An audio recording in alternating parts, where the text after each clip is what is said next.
You know how when you're deer hunting and you're up in your tree all morning or all day and you don't see any deer, but when you get back to camp you can always say, well, I didn't see any deer, but I could have limited on squirrel. Well, we're going to put that to the test. I've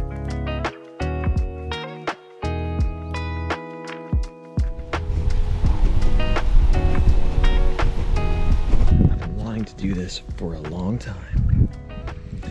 So I got the 22 up here with me. I'm out here for squirrel. Ohio's limit is 6. If this is as easy as we all say it is, because I've never done this before, so I don't really know, and I start smacking squirrel after squirrel, I'm gonna call it, because that's just not sportsmanlike to limit out that easy. Because one of the big advantages for the squirrel, us hunting on the ground, is us moving and making noise. But here's the thing.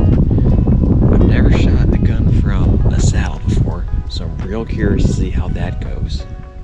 I have to get this on camera, so there's that extra challenge. And there's absolutely no cover up here, and it's a bright blue day. So, I have some advantages, the squirrel has some advantages. The limit is 6. We'll see how this goes.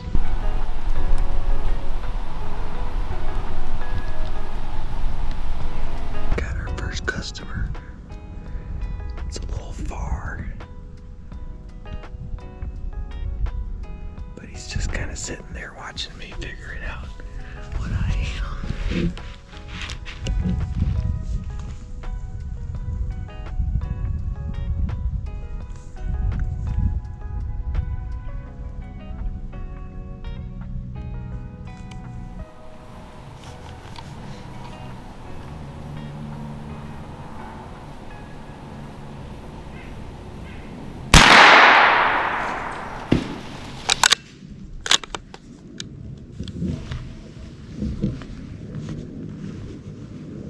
A body shot. I was aiming for the head, but honestly, I was pretty wiggly.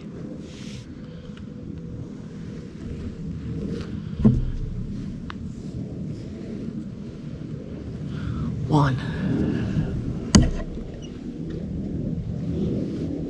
Normally when you shoot, you might make a couple start barking, so we'll see what that does.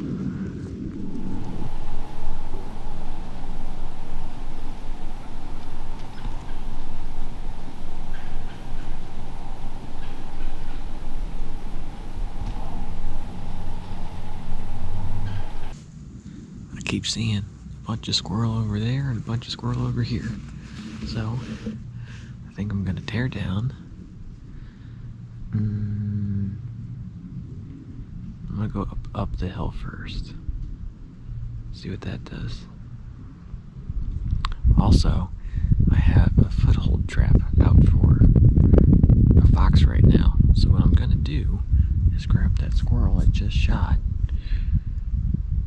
put the innards right next to my foothold, and see if that entices him, because I missed him 4 or 5 days ago.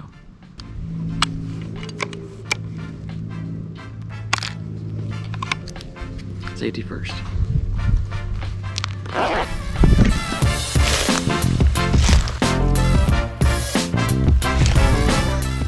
Got him. Honestly, it's a size 10 boot. That's a big squirrel.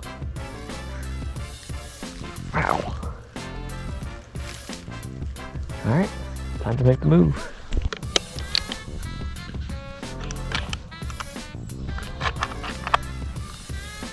It's a Winchester. I have a Winchester getting my Remington bag.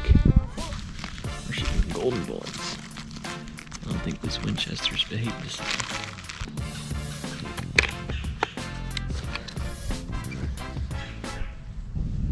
I am surrounded by squirrels. Got one cutting up in a tree somewhere over here. 2 up the hill, 2 behind me.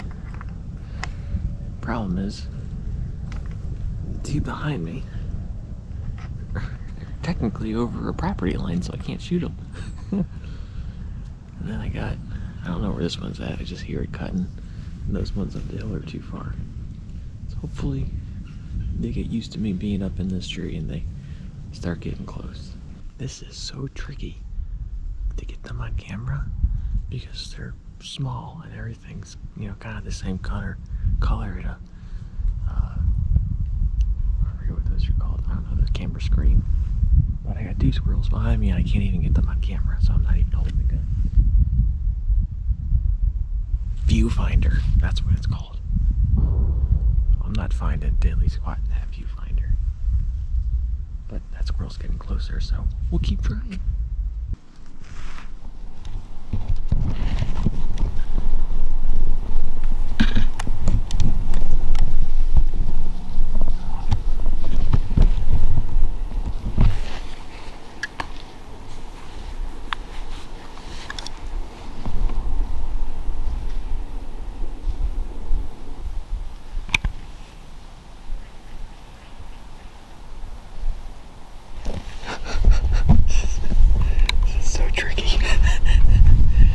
A lot of fun.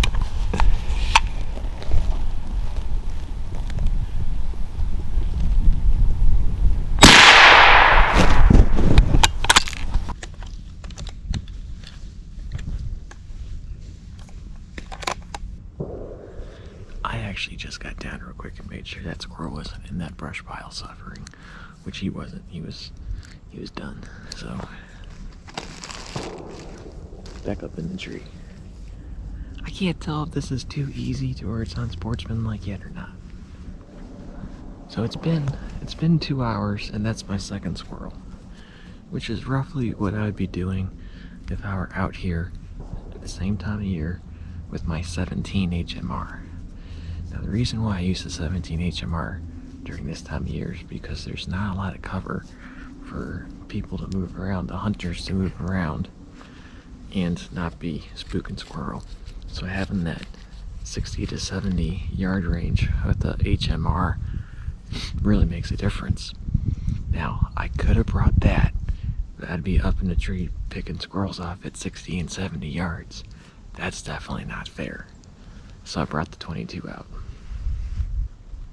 I'll tell you what, this doesn't seem like it's too easy yet because it's not like I'm out here shooting cans off of a fence. But if it starts getting any easier, I might be crossing with that unsportsmanlike line. So we'll see.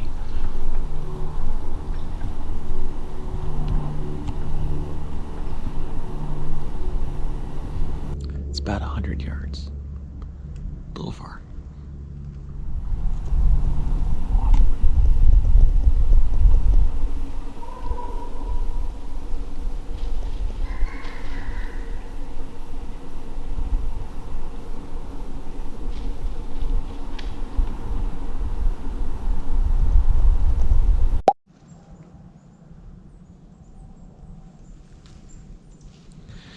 The squirrel activity slowed down quite a bit, which was interesting because when I got back up in the tree after checking that squirrel, they were all still moving around. And then like 10 minutes later, all the squirrel up there, all the squirrels down there, which are 150 yards apart, everybody just stopped randomly. I didn't see a hawk, no critters ran through. It's just kind of like, oh, supper time's over. Our bellies are full. Time to go sit on the couch and watch our favorite program. I bet they're watching Field to Food videos. It's a good program to watch. Squirrels are onto something.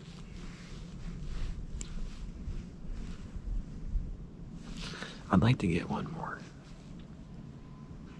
With the lull, it seems like in between getting a squirrel close enough to shoot.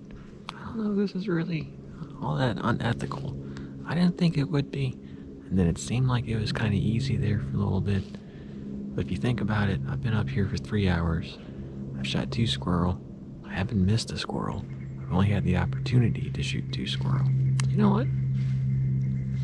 Late season, this may not be a bad way to do it. Now, if you're out here all the time, getting your limit every single day, it's kind of unfair. But I think limiting yourself to a 22, not baiting them, like if there was a corn pile out here, yeah, it's too easy. hunting them naturally with the 22 from a saddle, it's actually kind of fun. I would do this again. I might do this again.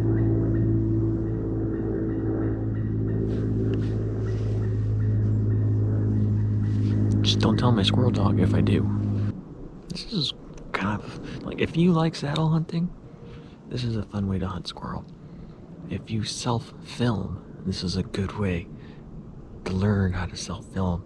I wish I had started this 3 years ago.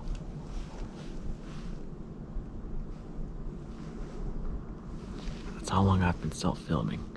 And there's definitely been some trials along the way. So maybe squirrel hunting with your camera set up and a saddle might be the way to figure it out. 4:30. I really don't want to be boogering up any deer. I know my brother won't be in here for, another week or more, but still, I'd feel guilty if I wound up screwing up deer, and by the chance that I didn't follow that 5 to 7 day rule. I'd feel pretty bad, so I'm a boogie on out of here. 2 squirrels is good enough. This was fun. Let's go make some food. Come on. Just got down. I got a squirrel running at me. Gotta get my gun off the hoist string. He's trying to figure out what I am. I'm trying to figure out my equipment.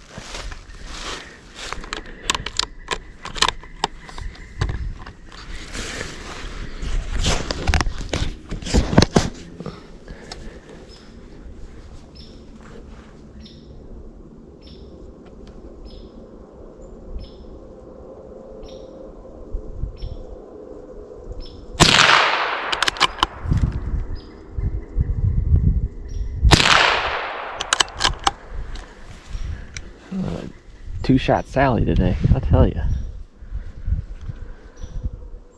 Oh, there's my 3rd squirrel.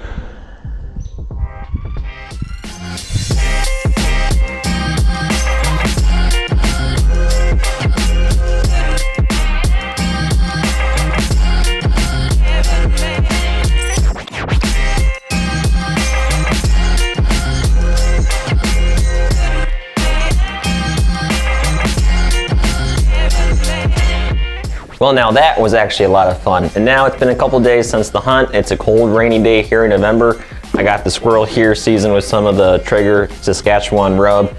So we're gonna make a gumbo, which is not traditional for gumbo. Squirrel doesn't normally go in it, but it's one of our favorite recipes, especially on a cold, wet, rainy day like this. So I already got the roux going here behind me. We're gonna brown up the andouille sausage, and then we're gonna brown up the squirrel, and then add everything into our pot. So here's what you're gonna need. While we're waiting on the roux, we can actually start browning some of our andouille sausage.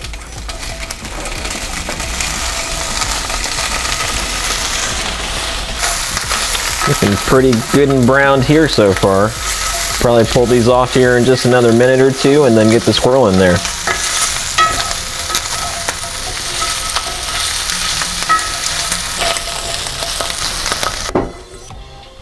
Nice hot pan. Add a little bit more oil. That's just canola oil.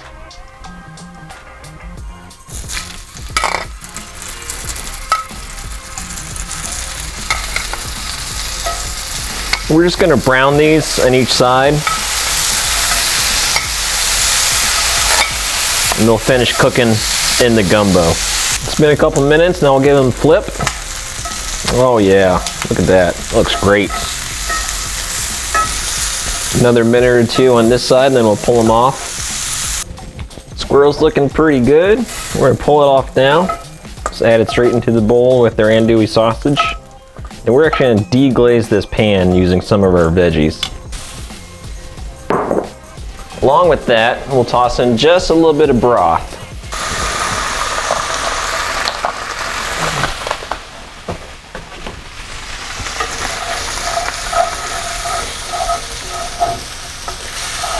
Well, it's looking pretty good. Let those cook down just a little bit. And the roux looking pretty good, nice and dark. I think we'll add our veggies to that right now. It's the Holy Trinity. Some celery, onions, and green pepper. It's spread that around a little bit. Oh, that looks great. Toss in our other veggies from deglazing the cast iron.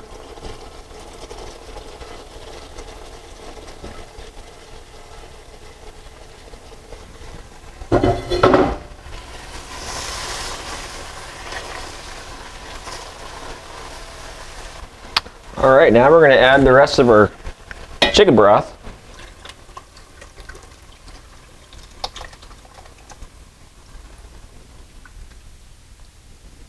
Turn that heat back up just a little bit, stir it around, let everybody get to know each other. All right, for this seasoning here, this is just a blend of black pepper, cayenne pepper, Cajun seasoning, garlic powder, onion powder, Old Bay seasoning, smoked paprika, and thyme. And honestly, the ratios are up to you. You just kind of have a lot of seasoning for a good gumbo. Just toss it in there and mix her up.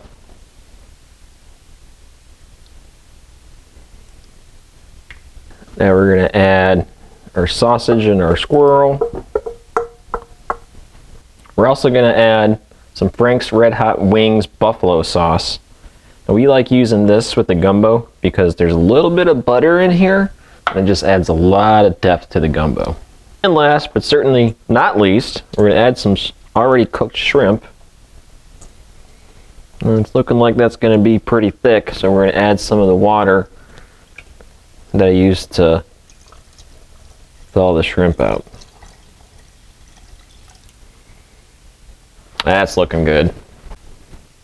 All right, now we're going to add a couple of pinches of kosher salt. Big pinches. Stir that in. It's looking good. Now we're going to add the tops of celery and a couple bay leaves. Let this simmer for an hour and a half, 2 hours.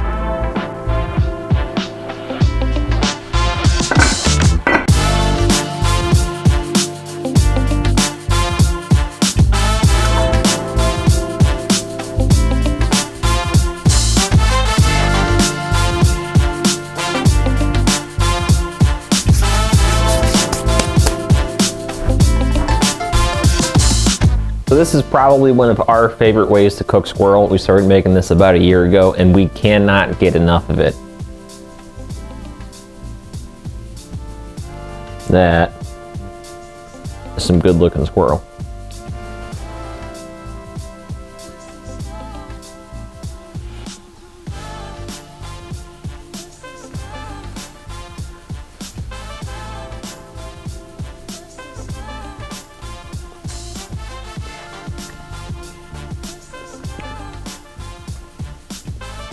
Ten out of 10 recommend. This is such a good recipe. And one of the cool things about this recipe is that after a long hunt, especially here in November, December, the cold months are getting here in front of us right now, gumbo is awesome for when you get out of the woods, you're cold down to the bone, and you eat a big bowl of gumbo and you just feel all warm and full. 100% recommend making this recipe. So remember, give the game that you acquired from the field the respect that it deserves.